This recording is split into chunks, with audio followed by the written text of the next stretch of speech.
சித்திரவல்லி இறுதி அத்தியாயம் 28. சாளுக்கிய வீரர்கள் தன்னை சிறைப்படுத்தி சென்று ஆகமவல்லன் முன்பு நிறுத்துவார்கள் என்று கனவில் கூட ஜெயசிம்மன் நினைக்கவில்லை. சோழர்களின் போர் முறை அடங்கிய மஞ்சள் கம்பளத்தை கொண்டு கொடுத்து மகத்தான சாதனையை புரிந்தோம் என்ற பெருமையை அடைய நினைத்தவன் ஜெயசிம்மனுக்கு ஆகமவல்லனின் கூற்று அதிர்ச்சியையே அளித்தது. தன்னுடன் சித்திரவல்லியையும் அல்லவா வேல்முனையில் கொண்டு சென்று நிறுத்தியுள்ளார்கள். என் உயிரையே துரும்பென மதித்து சோழ நாடு சென்று வந்த எனக்கு இதுதான் வரவேற்பா? குமரினான் ஜெயசிம்மன். ஆகமவல்லன் சிரித்தான். நீ உயிரை மதியாது சென்றது உனது சொந்த நன்மைக்காக. சோழ மன்னனை தந்திரமாக அழைத்து வந்து போர்க்களத்தில் அவரை வெற்றியடைய செய்து நாட்டை நீயே அபகரிக்க முடிவு செய்த செய்தி எனக்கு முன்பே வந்துவிட்டது. ஆனால் நான் அதை நம்பவில்லை. சிலைதான் என் கண்ணை திறந்தது என்றார். சிலை உங்கள் கண்ணை மூடிவிட்டது. சாளுக்கிய நாட்டின் இழந்த மானத்தை திரும்பி பெறுவதற்காக தாராசுரம் செல்ல வேண்டிய சிலையை கல்யாணபுரத்துக்கு யுத்த சமயத்தில் சோழர்கள் அறியாமல் கொண்டு வந்தேனே, அது எனது நன்மைக்காகவா? ஆகமவல்லன் அலட்சியமாக சிரித்தார். மீதியையும் விளக்கமாக சொல்லு என்றார். அந்த சிலையுடன் 2 கண்மணிகளையும் அனுப்பினேன். ஒருத்தியின் கால் நசுங்கியது, மற்றொருத்தி சிறைப்பட்டு உங்கள் முன்பு நிற்கிறாள். சாளுக்கிய நாட்டிற்காக இவளை காதலிப்பது போல நடித்தேன். அவள் மூலமே சிலையையும் அனுப்பினேன். இதெல்லாம் எதற்காக? ஜெயசிம்மன் குமரினான். எல்லாம் உனது சொந்த நன்மைக்காக ஜெயசிம்மா. நீ பலம் நிறைந்தவனாக இருக்கலாம், அறிவில் மேதையாக இருக்கலாம். ஆனால் நான் உனக்கு முன்பு பிறந்தவன் என்பதை நினைவில் வைத்துக்கொள். இந்த நாட்டை நானே விரும்பி உனக்கு தர எண்ணினேன். ஆனால் நீ என்னை கொன்று நாட்டை அபகரிக்க சூழ்ச்சி செய்தாய். என்னை அவமானப்படுத்த போலியான சிலையை அனுப்பினாய். உனது நடிப்பை என்னிடமே புலப்படுத்திவிட்டாய் என்று ஆகமவல்லன் கூறிய போது, என்ன போலியான சிலையா என்று அதிர்ந்தான் ஜெயசிம்மன். சித்திரவல்லியும் அதிர்ச்சி அடைந்தாள். சிலையை சென்று பார்த்தபோது ஜெயசிம்மனுக்கு பேச நான் வரவில்லை. தன் திட்டத்தையே சரிய வைத்தவள் சித்திரவல்லியாகத்தான் இருக்க முடியும் எண்ணும்போது எரிமலையாயிற்று அவன் உள்ளம். பார்த்தாயா உனது துரோகத்தை? உனக்கு பரிசு நாடு அன்று சிறைச்சாலைதான். நீயும் உனது அருமை காதலியும் சிறையிலேயே சல்லாபமாக கழியுங்கள் என்று உத்தரவிட்டான் ஆகமவல்லன். அண்ணா, என் பேச்சை கேளுங்கள். இதோ பாருங்கள் சோழர்களின் யுத்த முறை. இதை கொண்டு சோழ சக்கரவர்த்தி போர்க்களத்தில் தனித்து நிற்கும் சமயம் அவரை வீழ்த்தி அவர் மகுடத்தை பறித்து உங்கள் முடியில் சூட்ட நினைத்தேனே என்று அலறியது ஆகமவல்லனின் காதில் விழவில்லை. சிறைச்சாலையில் சித்திரவல்லியும் ஜெயசிம்மனும் ஒன்றாகவே அடைக்கப்பட்டார்கள். ஜெயசிம்மன் ஏதும் பேசவில்லை. ஏதோ சிந்தனையில் இருந்தான். பொழுது புலரும் போது சோழர் படைகள் போர் முரசம் கொட்டும். ஆயிரக்கணக்கான படை வீரர்கள் சாளுக்கிய நாட்டையே நிர்மூலமாக்கி விடுவார்களே. நாம் போட்ட திட்டமே சோழ மன்னர் அருகே இருந்து அவரை தக்க சமயம் பார்த்து கொன்று விடுவதல்லவா? அந்த திட்டம் பாழாகிவிட்டதே என்று மனதிற்குள் புலம்பினான். சித்திரவல்லி கடைசியாக கேட்டாள். அன்பே, தங்களை சாளுக்கிய மன்னரும் சந்தேகித்து விட்டார். இன்னும் நேரம் இருக்கிறது. சோழ சக்கரவர்த்திகளுக்கு விசுவாசமாக நடந்து கொள்ளுங்கள். தங்கள் மனதை மாற்றி தங்களை சோழ நாட்டினரின் அன்பராக மாற்றி வெற்றியுடன் வருவதாக கூறி வந்தேன். எதிரியை காதலித்தவள் என்ற அவப்பெயர் எனக்கு என்றென்றும் ஏற்பட செய்யாதீர்கள் என்று மன்றாடினாள். ஆனால் ஜெயசிம்மனோ மௌனமாகவே இருந்தான். இரவு உணவு அளிக்க காவலாள் ஒருவன் வந்தான். அவன் இளவரசருக்கு வணக்கம் தெரிவித்து குனிந்து வணங்கிய போது ஜெயசிம்மன் அவன் மீது பாய்ந்து அவனை கொன்றுவிட்டு அவனுடைய உடையை அணிந்து கொண்டு சிறையிலிருந்து விரைந்தான். நடுநிசியையும் தாண்டிய அதே வேளையில் ஜெயசிம்மன் சோழர் பாசறையை நோக்கி ஓடினான். கீழ்வானம் வெளுத்தது. செம்பொற்கோடுகளை வானச்சுவரில் கதிர் ஓவியன் தீட்டத் தொடங்கிவிட்டான். நாள்தோறும் அவன் வரையும் எழில் கோலம்தான் அது என்றாலும் அன்றைய தினம் அவ்வோவியத்தில் ஏதோ மாறுதல் புலப்படுவது போல தோன்றியது. பெரும் குன்று நகர்வது போல சோழர்களின் யானை படைகள் இருள் பிரிந்து மெல்லிய ஒளி படர்ந்த வேளையில் நதிக்கரையில் நகர்ந்து கொண்டிருந்தன. பாயும் புலியை கொடியில் தாங்கிய குதிரை வீரர்கள் பிறைமதி வடிவில் வளைந்து மறுபுறத்தில் நடன கதியில் வந்து கொண்டிருந்தார்கள். சோழ நாட்டின் பட்டத்து யானை கம்பீரமாக நடைபோட்டது. சோழ மன்னரை தனது முதுகின் மீது அமைக்கப்பட்டிருந்த அம்பாரியில் அமர்த்தி பல வெற்றிகளை கண்ட அந்த வேழம் அசைந்து அசைந்து சென்றது. போர்க்களம் என்பது அதற்கு விருந்து மண்டபம் போல. ராஜாதி தாசதேவர் இருள் சூழ்ந்திருக்கும் போதே எழுந்து நீராடி வெந்நீர் அணிந்து ஆடல் வல்லானை தொழுது தனது மெய் காவலர்கள் சைகை செய்தவுடன் போர்க்களம் புக படை வீரர்கள் கம்பீர நடை போடத் தொடங்கிவிட்டனர். இருளோடு இருளாக அவர்கள் சாளுக்கிய படைகளை தாக்க புறப்பட்டனர். இமைக்கும் நேரத்தில் பிரிந்து ஒளி வருவது போல தம்மிடம் விட்டு போர்க்களம் புகுந்தனர். கேடயமும் வாளும் ஈட்டியும் வேலும் சூலமும் ஏந்திய அவர்கள் வெற்றிவேல் வீரவேல் சோழம் சோழம் என்று முழக்கம் செய்தது தாரக மந்திரமாக ஒலித்தது. புறப்படுவதற்கு முன்பு ஜெயசிம்மன் எங்கே என்று சோழ சக்கரவர்த்தி கேட்டார். யானையின் மீது ஏறி அமர்ந்தபோது அவரது விழிகள் அவனை தேடின. அவர் உள்ளத்தில் ஒருவித சந்தேகம். வேழம் அசைந்து அசைந்து நடந்தபோது அருகே இருந்தவர்களிடமும் ஜெயசிம்மன் எங்கே என்று மீண்டும் கேட்டார். திட்டப்படி நமது படைகள் தாக்குதலை தொடங்கட்டும் என்றார் சேனை தலைவரிடம். சாளுக்கியர்களின் முப்பெரும் கொடிய யானைகளுடன் ஆகமவல்லன் தாக்க வருவான் அல்லவா? அப்போதுதானே நாம் விரைந்து தாக்க வேண்டியிருக்கும் என்று கேட்டார் சேனை தலைவர். ஆம், சாளுக்கியர்கள் யானை படைகளுடன் தான் நம்மை தாக்க வருவார் என்றார் சக்கரவர்த்தி. யானை படைகளை நமது குதிரைப்படை வீரர்கள் பின்புறமாகவும் முன்புறமாகவும் வந்து சூழ வேண்டும். யானைகளின் விழிகளை நோக்கி அம்பெய்ய வேண்டும். நமது திட்டமும் அதுதானே சக்கரவர்த்திகளே? விழியின் மீது சிறு தாக்குதல் வீழ்ந்தால் யானை தாங்காது. உடனே பயங்கரமாக பிளரும், மதம் பிடித்து ஓடும். யானை மீது ஆகமவல்லன் வருவான். அவனை இந்த ஈட்டியை எறிந்து தாக்குவேன். ராஜாதிராஜன் கம்பீரமாக பேசினார். எங்கும் யுத்த கோஷம். போர் முரசம் பயங்கர நிகழ்ச்சிக்கு மேலும் பயங்கரத்தை ஊட்டிக் கொண்டிருந்தது. நாரணன் கைத்திகிரி போல சுழன்று சுழன்று கதிரவன் வானத்தே எழுந்து கொண்டிருந்தான். சாளுக்கிய படை வீரர்கள் பாய்ந்து வருவதை அறிவிக்கும் முரசங்கள், ஒலிகள், சப்தங்கள், முழக்கங்கள் எங்கும் நிறைந்தன. சக்கரவர்த்திகளே, சாளுக்கிய படைகள் பாய்ந்து வருகின்றன என்று ஒரு வீரன் அறிவித்தான். ராஜாதிராஜரின் யானை மெல்ல அசைந்தது. அவரை சுற்றியிருந்த யானைகளும் குதிரைகளும் பிரிந்து நான்கு புறமும் பாய்ந்து ஓடின. தன்னந்தனியாக யானை சென்றது.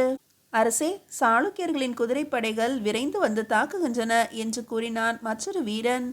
நமது படைகள் சரமழை பொழியட்டும், மின்னல் போல வாளை வீசட்டும், இடியோசை போல நமது யானைகளை விட்டு மோதச் செய்யுங்கள் என்று உத்தரவிட்ட சக்கரவர்த்தி, யாரங்கே? ஜெயசிம்மனை அழைத்து வா. அவனுக்கு தெரியும் ஆகமவல்லன் நிற்கும் இடம். விரைவில் அவனை அழைத்து வாருங்கள் என்றார். ஒரு யுகம் முடிந்து மற்றொரு யுகம் பிறக்கும் போது பிரளயம் ஏற்படும் என்பார்கள். கிருஷ்ணை நதிக்கரையில் அத்தகைய மகா பிரளயம் உருவாகியது. குதிரைகளும் மோதின. புலிக்கொடி பிடித்த சோழர் படைகள் வராக கொடி பிடித்த சாளுக்கிய படைகள் மீது பாய்ந்து மண் என்னும் நாளாளுக்கு சாளுக்கியர்களின் சிரத்தை அஞ்சலி செய்வித்தன.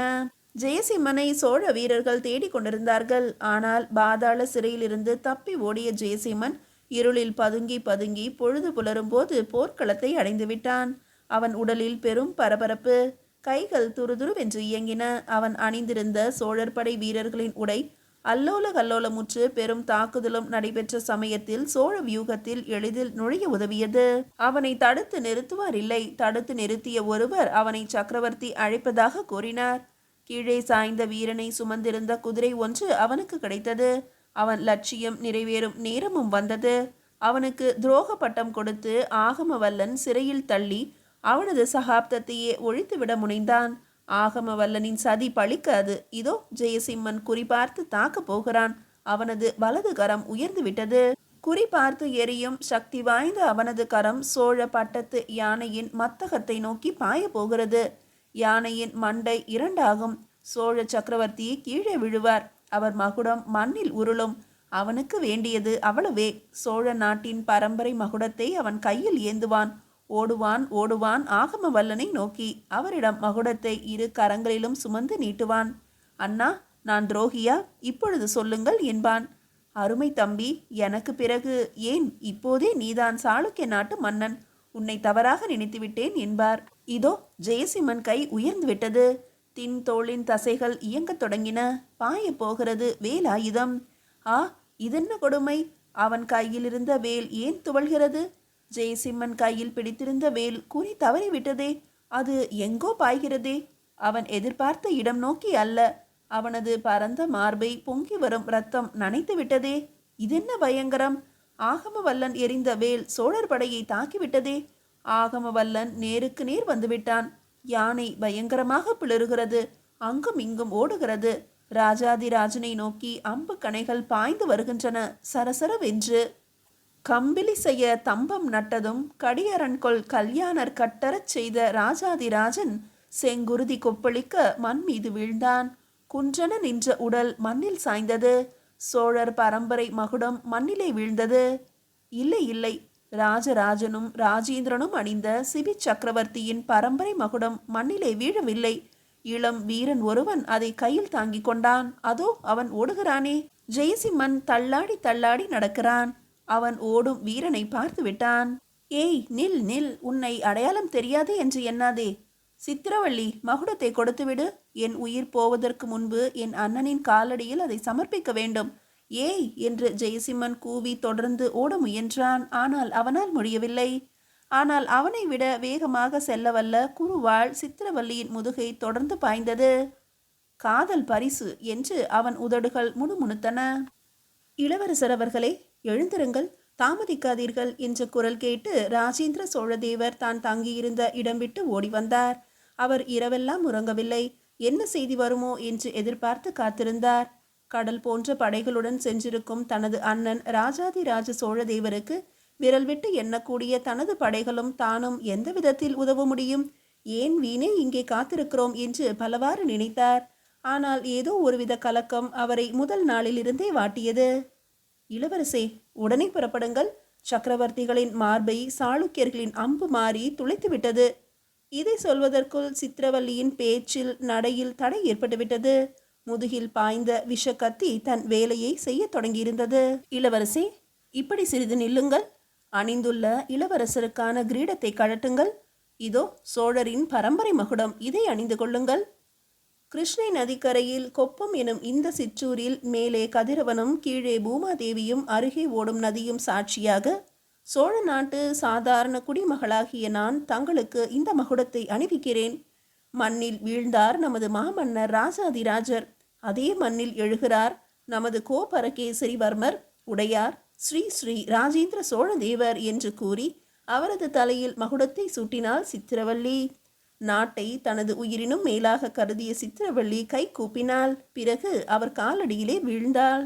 கங்கை கொண்ட சோழபுரம் விழா கோலம் பூண்டிருந்தது. ஆனால் அதில் சோகமும் கலந்திருந்தது. கோட்டைக்கு வடக்கு வாயிலில் பிரம்மராயர் முதலான பலரும் ஜெய விஜயீபவ என்று கூறி வெற்றி களிப்புடன் வரும் ராஜேந்திர சோழதேவரை வரவேற்க கூடியிருந்தனர். ஆனால் அதில் வருத்தமும் கலக்காமல் இல்லை. கங்கை கொண்ட சோழீசர் கோயிலின் முன்புள்ள பரந்த வெளியில் கூடியிருந்த நூற்றுக்கணக்கான மக்களின் முன்னிலையில் மகுடம் சூடிய ராஜேந்திர சோழதேவர் பேசினார். என் அருமை சோழ நாட்டு மக்களே, பல காத தொலைவில் போர்க்களத்தில் சோழ நாட்டு சக்கரவர்த்தியாக நான் மகுடம் சூடிக்கொள்ள வேண்டிய சூழ்நிலை. உங்களை அந்த விழாவுக்கு அழைக்க முடியவில்லை. உங்கள் சார்பில் சித்திரவல்லி மகுடாபிஷேகத்தை நடத்தி கொடுத்தாள். போர்க்களத்தே வீர மரணம் எய்திய எனது அருமை சகோதரரின் மகுடத்தை மாற்றாரிடம் சிக்காமல் உங்களிடம் மிகவும் மதிப்பு வாய்ந்த சித்திரவல்லி காப்பாற்றி கொடுத்தாள். அவள் அங்கு இல்லாதிருந்திருந்தால் சரித்திரமே மாறியிருக்கும். போர்க்களத்தில் யானை மீதிருந்து கீழே விழுந்து அரசர் இறந்தார் என்ற செய்தியை கேள்விப்பட்டவுடன் நமது வீரர்கள் கதி கலங்கி நாலா திசையும் ஓட தலைப்பட்டனர். யானைகளும் தாறுமாறாக ஓடின. எங்கும் பீதி. சரியான சமயத்தில் சித்திரவல்லி என்னை அங்கு அனுப்பாதிருந்தால் என்ன ஆகியிருக்கும்? பயந்து ஓடி வரும் நமது படைகளை நசுக்கி இருப்பார்கள். நானும் அவர்களிடம் சிக்கி இருப்பேன். ஓடாதீர்கள், நில்லுங்கள், திருப்பி தாக்குங்கள் என்று நான் கர்ஜனை புரிந்தேன். நமது படை வீரர்கள் என்னை அந்த சமயத்தில் எதிர்பார்க்கவில்லை. கதிரொளியில் பளபளவென்று மின்னும் மகுடத்தை என் முடியில் கண்ட வீரர்கள் பயத்தை ஒழித்தனர். தோற்றுவிட்டோம், இனி சர்வ நாசம் என்று எண்ணி பயந்து ஓடிய வீரர்களுக்கு புது தெம்பு பிறந்தது. வெற்றிவேல், வீரவேல், சோழம் சோழம் என்ற கோஷம் எழுந்தது. புது உற்சாகம் ஏற்பட்டது. தங்களை துரத்தி வரும் சாளுக்கியர்களை திரும்பி தாக்கத் தொடங்கினர். பல மடங்கு புது பலம் கிடைத்தது. அவ்வளவுதான். ஹதாஹதம். புலிகேசி, தசபன்பன், அசோகையன், ஆரையன், நன்னி, நுளம்பன் போன்ற சாளுக்கிய மாவீரர்களை அங்கேயே வெட்டி வீழ்த்தினேன். ஆகமவல்லனும் அவனை சேர்ந்தவர்களும் உயிர் பிழைத்தால் போதும் என்று ஓடிவிட்டார்கள். ஜெயசிம்மன் போர்க்களத்தே மாண்டு கிடப்பதை கண்டேன். அவனுக்கு நல்ல பரிசுதான் அது. எனது மதிப்புக்குரிய சோழ நாட்டு மக்களே, சாளுக்கிய நாட்டிலிருந்து சத்ருபயங்கரன், சரபத்திரன், மூலபருத்திரன் என்ற பட்டத்து யானைகளையும் ஏராளமான செல்வங்களையும் கொண்டு வந்தது மட்டும் வெற்றியல்ல. எனது மதிப்புக்கும் மரியாதைக்கும் உரிய சக்கரவர்த்திகள் வீழ்ந்த இடத்தில் வெற்றி தூணையும் நாட்டிவிட்டேன். நான் கனவில் கூட எதிர்பார்க்கவில்லை இந்த பொன்னிவள நாட்டின் சக்கரவர்த்தியாக முடிசூடுவேன் என்று. அந்த மாபெரும் செயலுக்கு எனது அருமை மாவலிராயன் மகள் சித்திரவல்லிதான் காரணம்.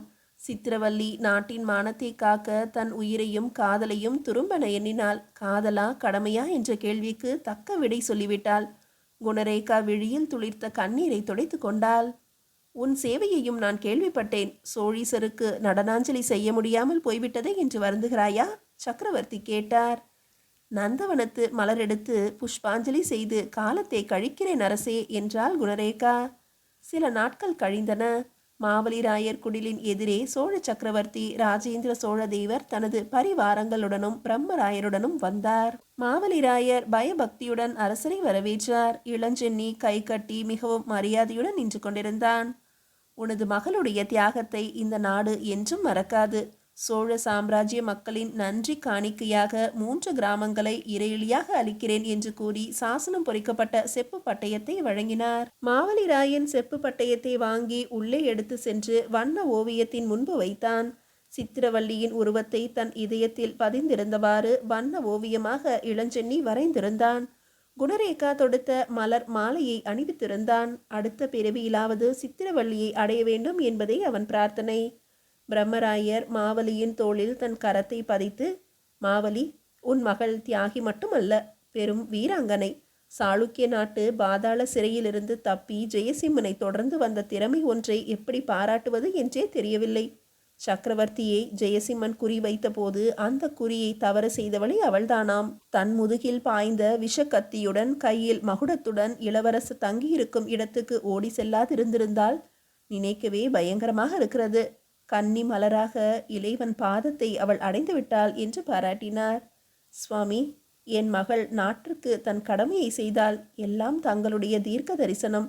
போர்க்களத்துக்கு நமது ராஜேந்திர சோழதேவரை நீங்கள் அனுப்பாதிருந்திருந்தால் என்னவாகியிருக்கும்? தங்களை போன்ற அறிவாளிகளின் துணை நாட்டுக்கு என்றென்றும் வேண்டும் என்று பூரிப்புடன் கூறினான் மாவலிராயன். அதை ஆமோதிப்பது போல சோழீசர் கோயிலின் மணியோசை டான் டான் என்று ஒலித்தது. சித்திரவல்லி நிறைவடைந்தது.